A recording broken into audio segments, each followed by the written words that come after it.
Hello everyone, स्वागत है आपका सोनिया टीचिंग क्लासेस में। कैसे हैं आप सब? आई होप अच्छे होंगे। चलिए स्टार्ट करते हैं आज के वीडियो को।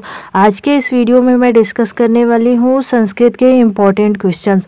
यह क्वेश्चन जो हैं यूपी टीजीटी, बीपीएससी 4.0 और रीट मेंस यानी जो सेकेंड ग्रेड का एग्ज़ाम होगा उसके लिए, एमपी वर्ग सेकेंड के लिए और शिक्षक भर्ती से संबंधित सभी एग्जाम्स के लिए यह क्वेश्चन इम्पॉर्टेंट होंगे जहाँ भी संस्कृत सिलेबस में है या जिन्होंने भी संस्कृत सब्जेक्ट लिया है उन सब के लिए यह वीडियो बहुत ज़्यादा इम्पॉर्टेंट होने वाली है।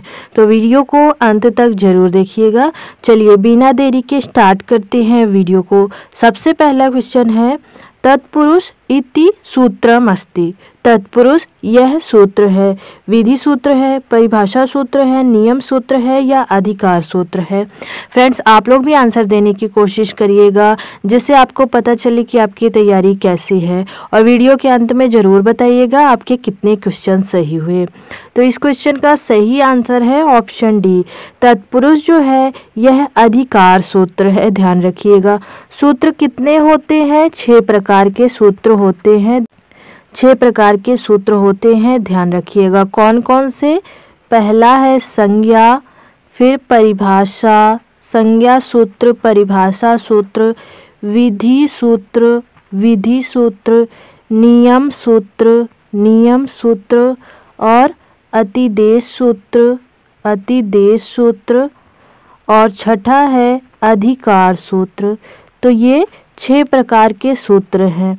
सभी को ध्यान रखिएगा। आपसे क्वेश्चन पूछा जाता है कि कितने सूत्र हैं, तो 6 प्रकार के कौन कौन से हैं? संज्ञा सूत्र, परिभाषा, विधि, नियम, अधिदेश, अधिकार, ये सूत्र के प्रकार हैं।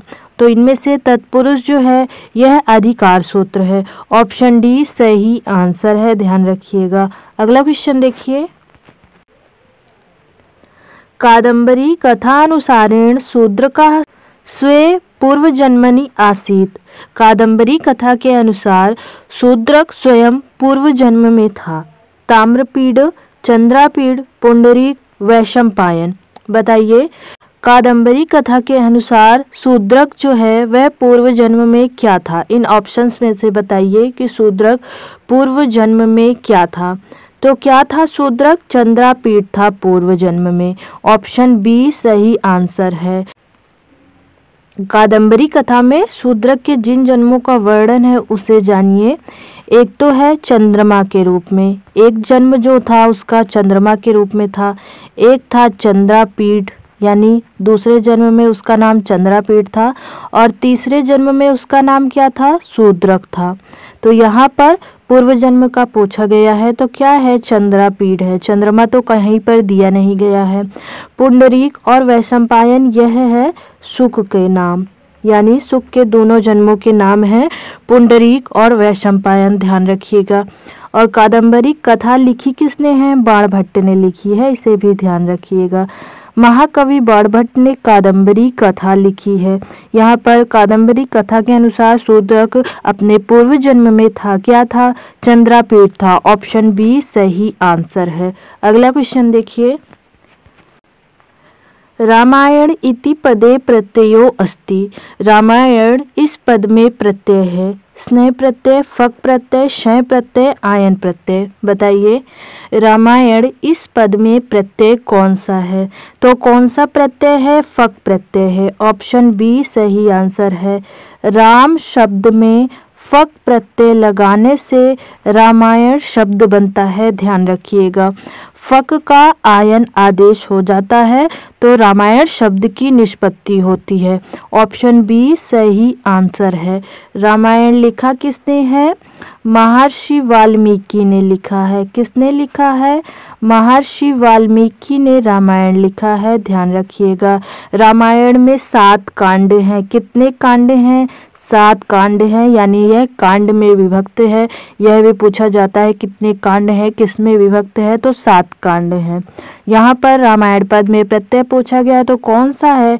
फक है। ऑप्शन बी सही आंसर है। अगला क्वेश्चन देखिए। सप्तर्षयः इत्यत्र समासः। सप्तर्षया यहाँ पर समास है कौन सा? द्विगु, बहुव्रीहि, अव्ययीभाव, तत्पुरुष। बताइए, सप्तर्षया में समास कौन सा है?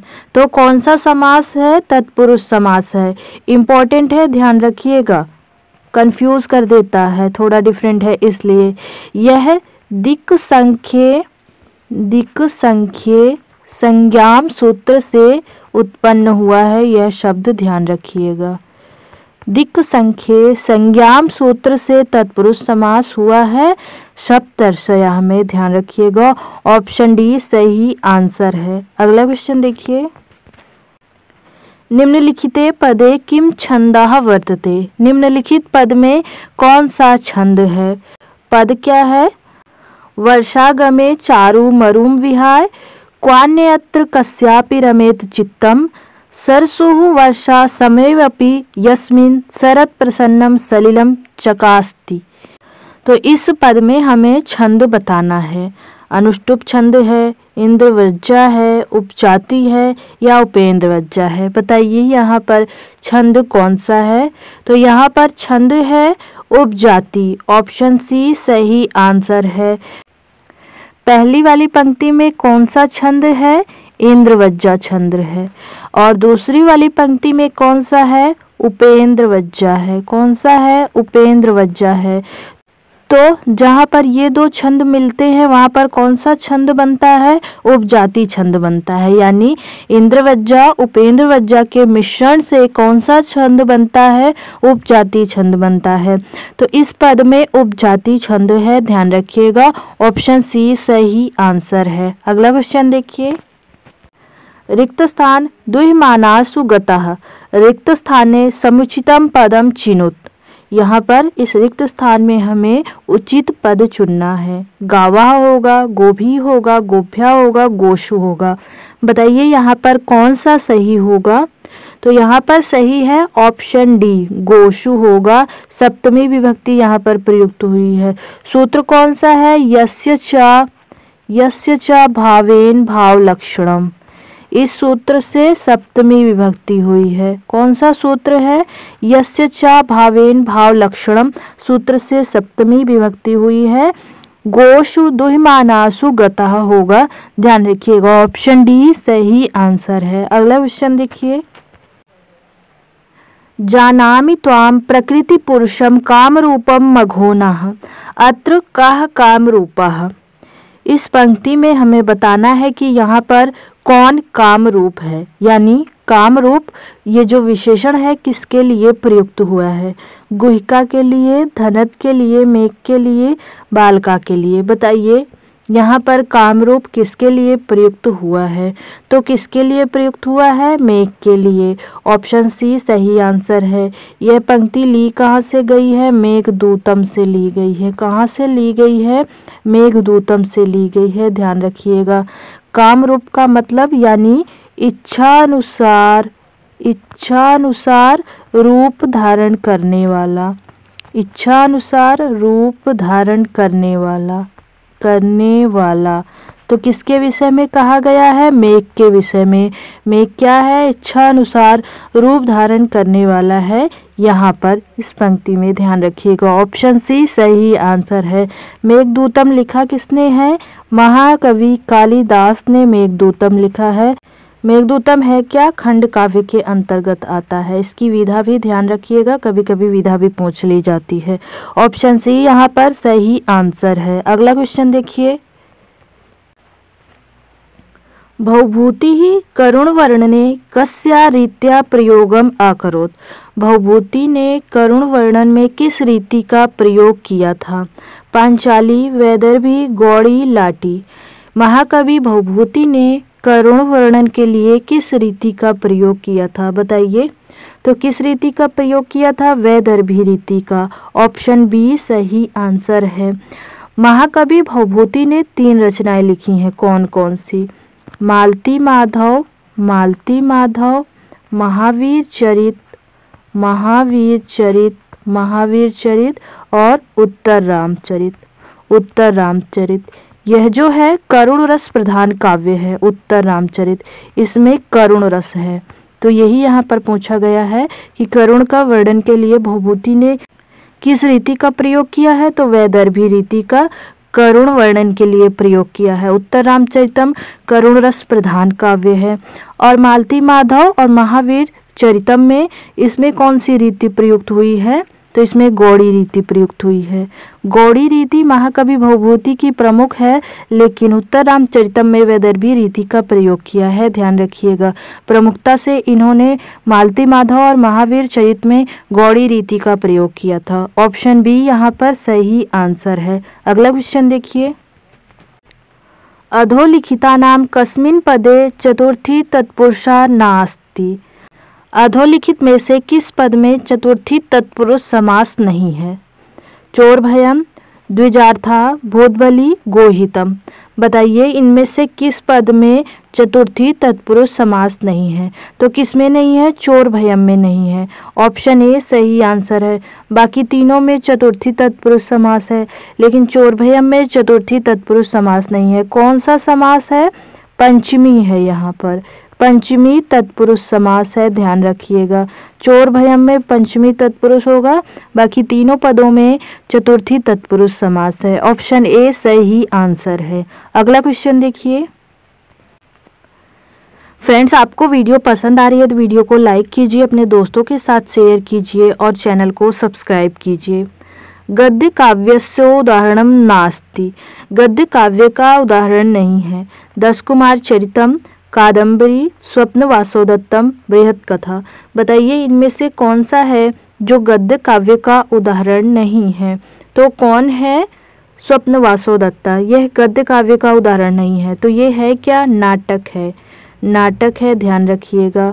और लिखा किसने है? महाकवि भास ने लिखा है, ध्यान रखिएगा। यह भी बृहत कथा किसने लिखा है? गुणाढ्य ने लिखा है। किसने लिखा है? गुणाढ्य ने लिखा है। कादम्बरी किसने लिखा है? बाणभट्ट ने लिखा है। महाकवि बाणभट्ट ने कादम्बरी लिखा है। दस कुमार चरितम किसने लिखा है? महाकवि दंडी ने लिखा है दस कुमार चरितम। सभी के रचनाकारों का नाम ध्यान रखिएगा, पूछ लिया जाता है। तो यहाँ पर गद्य काव्य का उदाहरण नहीं है स्वप्न वासोदत्ता। यह क्या है? यह है नाटक। नाटक किसका है? महाकवि भास का है। ऑप्शन सी सही आंसर है। अगला क्वेश्चन देखिए। महाभारतस्य रचयिता अस्ति। महाभारत के रचयिता हैं वाल्मीकि, व्यास, भास, कालिदास। बताइए महाभारत के रचयिता कौन है? तो कौन है? व्यास है। महर्षि व्यास ने महाभारत की रचना की है। इनके और नाम भी ध्यान रखिए, कभी कभी यह भी पूछ लिया जाता है। इन्हें द्वैपायन कहा जाता है। क्या कहा जाता है? द्वैपायन कहा जाता है। क्यों कहा जाता है? यमुना द्वीप में जन्म लेने के कारण इन्हें द्वैपायन कहा जाता है, ध्यान रखिएगा। एक तो इनका यह नाम हो गया। इन्हें कृष्ण मुनि भी कहा जाता है। क्या कहा जाता है? कृष्ण मुनि कहा जाता है। कृष्ण मुनि क्यों कहा जाता है? काले रंग के होने के कारण इन्हें कृष्ण मुनि कहा जाता है। और क्या कहा जाता है? वेद व्यास कहा जाता है। वेद व्यास कहा जाता है। क्यों कहा जाता है? वेदों का विभाजन करने के कारण इन्हें वेद व्यास भी कहा जाता है। तो इनके सभी नामों को ध्यान रखिएगा, पूछ लिया जाता है, इसलिए इनका पूरा नाम इस तरह है। कहीं कहीं दिया रहता है ना, कृष्ण द्वैपायन वेद व्यास, ऐसा भी कहीं कहीं लिखा रहता है, ध्यान रखिएगा। ऑप्शन बी सही आंसर है। अगला क्वेश्चन देखिए। चतुर्थ्यंत पदस्य केन सह समासा न भवति। चतुर्थी विभक्ति पद के साथ कौन सा समास नहीं होता है? हित से नहीं होगा, अतीत से नहीं होगा, सुख से नहीं होगा, रक्षित से नहीं होगा। बताइए यहाँ पर चतुर्थी विभक्ति के साथ किस पद के साथ समास नहीं होगा? तो किस पद के साथ समास नहीं होगा? अतीत के साथ चतुर्थी विभक्ति से समास नहीं होता है। अतीत के साथ कौन सी विभक्ति से समास होगा? द्वितीया विभक्ति से। कौन सी विभक्ति से? द्वितीय विभक्ति से, ध्यान रखिएगा। बाकी हित के साथ चतुर्थी विभक्ति होती है, सुख के साथ, रक्षिता के साथ। इन तीनों के साथ चतुर्थी विभक्ति से समास होगा, लेकिन अतीत के साथ द्वितीय विभक्ति से समास होगा। ऑप्शन बी सही आंसर है। अगला क्वेश्चन देखिए। फ्रेंड्स, अगर आप लोगों को इस वीडियो की पीडीएफ चाहिए तो टेलीग्राम चैनल का लिंक मैंने डिस्क्रिप्शन में दे दिया है, आप लोग वहां पर ज्वाइन हो जाइए, पीडीएफ मिल जाएगी। एक दो बार वीडियो देखेंगे, एक दो बार पीडीएफ से अभ्यास करेंगे तो यह क्वेश्चन आपको 100% समझ में आ जाएंगे और याद भी रहेंगे। धात्रा शब्द अंतर्गत प्रकृति प्रत्यय अस्ति। धात्रा शब्द के अंतर्गत प्रकृति प्रत्यय है। धा प्लस त्रिच, ध प्लस त्रिच, धा प्लस डोल, धात्री प्लस टाप। बताइए धात्रा शब्द में कौन सा प्रकृति प्रत्यय है? तो कौन सा सही है? ऑप्शन ए सही है। धा प्लस त्रिच मिलाकर बना है धात्रा पद। ध्यान रखिएगा। इसका अर्थ क्या होता है? ब्रह्मा। ब्रह्मा के लिए प्रयुक्त होता है धात्रा, ध्यान रखिएगा। और धारण करने वाले के लिए भी, धारण करने वाला, इसके लिए भी धात्रा प्रयुक्त होता है। धा प्लस त्रिच मिलाकर बना है धात्रा। ऑप्शन ए सही आंसर है, ध्यान रखिएगा। धात्रा का अर्थ होता है ब्रह्मा या धारण करने वाला। अगला क्वेश्चन देखिए। पर्युषिति च स्प्रिया कस्य विशेषणम अस्ति? पर्युषिति च स्प्रिया किसका विशेषण है? महात्मानं, सज्जनानां, दुरात्मानं, नक्षत्राणाम। बताइए पर्युषिति च स्प्रिया किसका विशेषण है? इसका मतलब क्या होता है? पर्युषिति यानी पराई स्त्री, पराई स्त्री की चाह रखने वाला, यह किसका विशेषण होगा? महात्माओं का नहीं, सज्जनों का नहीं, दुरात्मा का होगा। ऑप्शन सी सही आंसर है। यानी यहाँ पर दुष्ट लोगों की बात की गई है। पराई स्त्री की जो चाह रखते हैं वह दुष्ट लोगों के अंतर्गत आते हैं। उनकी आत्मा जो है वह दुरात्मा होती है। नक्षत्र का कोई मतलब नहीं। ऑप्शन सी सही आंसर है। अगला क्वेश्चन देखिए। कीदृशाः दर्जन, दर्जन नहीं होगा, यहाँ पर टाइपिंग मिस्टेक फ्रेंड्स हो गई है, दुर्जन होगा।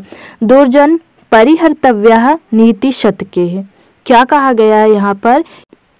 यानी किस प्रकार के दुर्जन यानी दुष्ट लोगों का परिहार यानी त्याग कर देना चाहिए। ऐसा कहाँ कहा गया? नीति शतक में कहा गया है।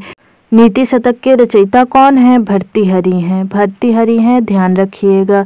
क्या कहा गया है नीति शतक में? किस प्रकार के दुर्जन यानी दुष्ट जनों का परिहार यानी त्याग कर देना चाहिए। मानधना, विद्यालंकृता, सर्प सदृशः, मणिना भूषिता। बताइए किस प्रकार के दुर्जनों का त्याग कर देना चाहिए? तो विद्यालंकृता। दुर्जन व्यक्ति भले ही चाहे वह विद्या से अलंकृत हो, यानी उसे बहुत कुछ पढ़ने लिखने में आता जाता हो, लेकिन वह दुर्जन है तो उसका त्याग कर देना चाहिए, ऐसा नीति शतक में कहा गया है। ध्यान रखिएगा। ऑप्शन बी सही आंसर है। नीति शतक के रचयिता कौन है? भर्तृहरि हैं। ऑप्शन बी सही होगा। अगला क्वेश्चन देखिए। नित्यव्यया समस्त पदे समासः अस्ति। नित्यव्यया समस्त पद में समास है। अव्ययीभावः, द्वंद्वः, कर्मधारया, बहुव्रीहि। बताइए नित्यव्यया समस्त पद में कौन सा समास है? तो कौन सा समास है? बहुव्रीहि समास है। ऑप्शन डी सही आंसर है, ध्यान रखिएगा। अगला क्वेश्चन देखिए। विश्वपा शब्द से पंचमी एक वचन अस्ति। विश्वपा शब्द का पंचमी एक वचन है। विश्वपात, विश्वपी, विश्वपाह, विश्वपे। बताइए विश्वपा शब्द का पंचमी एक वचन में रूप क्या होगा? तो क्या होगा? विश्वपाह होगा। ऑप्शन सी सही आंसर है। इसका रूप मनस के जैसे चलता है, मनस के जैसे चलता है, ध्यान रखिएगा। ऑप्शन सी सही होगा। अगला क्वेश्चन देखिए। रक्तश्चास्तमये इत्यस्य संधि विच्छेदः कुरुत। रक्तश्चास्तमये, इसका संधि विच्छेद कीजिए। क्या होगा? रक्त प्लस अश्चु प्लस अस्तमये, रक्तः प्लस चा प्लस अस्तमये, रक्तः प्लस च प्लस अस्तमये, रक्तश्च प्लस अस्तमये। बताइए यहाँ पर इसका सही संधि विच्छेद क्या होगा? तो क्या होगा? ऑप्शन सी होगा। क्या होगा? ऑप्शन सी होगा। क्या क्या है? रक्तः प्लस चा मिलाकर बना है रक्तश्च। तो कौन सी संधि है? विसर्ग संधि है। यहाँ पर विसर्ग संधि के अंतर्गत आने वाली सत्व संधि है, ध्यान रखिएगा। सत्व संधि है। और चा प्लस अस्तमय में कौन सी संधि है? दीर्घ संधि है। स्वर संधि के अंतर्गत आने वाली दीर्घ संधि है। तो क्या बना है? रक्तश्चास्तमय, ध्यान रखिएगा। ऑप्शन सी सही आंसर है। अगला क्वेश्चन देखिए। तेन अद्य विदेशम गंतुम निर्णयः कृता। वाक्यस्मिन् कति उपसर्गाः सन्ति। इस वाक्य में कितने उपसर्ग हैं। वाक्य क्या है, तेन अद्य विदेशम गंतुम निर्णयः कृता। तो इस वाक्य में हमें उपसर्ग जानना है कितने हैं। एक है जो कि अद्य है, दो है जो कि वी और निर है, तीन है जो कि वी गण निर है, चत्वारा है जो कि तेन अद्य वी निर है। बताइए इस वाक्य में कितने उपसर्ग हैं। तेन क्या उपसर्ग है, नहीं, यह तो सर्वनाम है। गण क्या उपसर्ग है, नहीं, गण उपसर्ग होता ही नहीं है, ये गण कोई शब्द होता ही नहीं है। गम धातु है, गंतुम में गम धातु है तो ये भी नहीं है। अद्य है क्या, नहीं, अद्य तो अव्यय है, यह भी नहीं है। तो कौन सा है, बी है। दो उपसर्ग हैं, कौन कौन से, वी और निर उपसर्ग हैं। कहाँ कहाँ पर है, विदेशम में। देखिए वी प्लस देश मिलाकर बना है विदेश, और निर्णय में यहाँ पर क्या है, निर प्लस नय मिलाकर बना है निर्णय। तो कौन कौन से उपसर्ग हो गए, निर हो गया, वी हो गया, दो उपसर्ग हैं, ध्यान रखिएगा इस तरह। ऑप्शन बी सही आंसर है। अगला क्वेश्चन देखिए, किम महाकाव्यम विद्वभ्याः औषधि मन्यते। किस महाकाव्य को विद्वानों की औषधि माना जाता है। किरातार्जुनीयम को, शिशुपाल वधम को, नैषधीय चरितम को, या इनमें से कोई नहीं। बताइए किस महाकाव्य को विद्वानों की औषधि माना जाता है। तो किसे माना जाता है, नैषधीय चरितम को। ऑप्शन सी सही आंसर है। इसके रचयिता कौन है, श्रीहर्ष हैं, महाकवि श्रीहर्ष हैं। शिशुपाल वधम किसने लिखा है, महाकवि माघ ने लिखा है। किरातार्जुनीयम किसने लिखा है, महाकवि भारवी ने लिखा है। महाकवि भारवी की एकमात्र रचना कौन सी है, किरातार्जुनीयम। तो सभी को ध्यान रखिएगा, विद्वानों की औषधि माना जाता है। नैषधीय चरितम को लिखा किसने है, श्रीहर्ष ने। ऑप्शन सी यहाँ पर सही आंसर है। अगला क्वेश्चन देखिए, अगला क्वेश्चन है आप लोगों के लिए प्रैक्टिस क्वेश्चन। क्वेश्चन क्या है, गम प्लस अक्तवतु इत्यस्य स्त्रीलिंगम रूपम अस्ति। गम प्लस अक्तवतु इसका स्त्रीलिंग रूप है, गतवत, गतवती, गतवान, गता। इनमें से इसका कौन सा सही आंसर होगा आप लोगों को कमेंट बॉक्स में बताना है। वीडियो कैसे लगा यह भी बताइएगा। वीडियो पसंद आया है तो वीडियो को लाइक कीजिए, अपने दोस्तों के साथ शेयर कीजिए, और ऐसे ही इंटरेस्टिंग वीडियोस देखने के लिए चैनल को ज़रूर सब्सक्राइब कीजिए। थैंक यू फ्रेंड्स, मिलते हैं नेक्स्ट वीडियो में।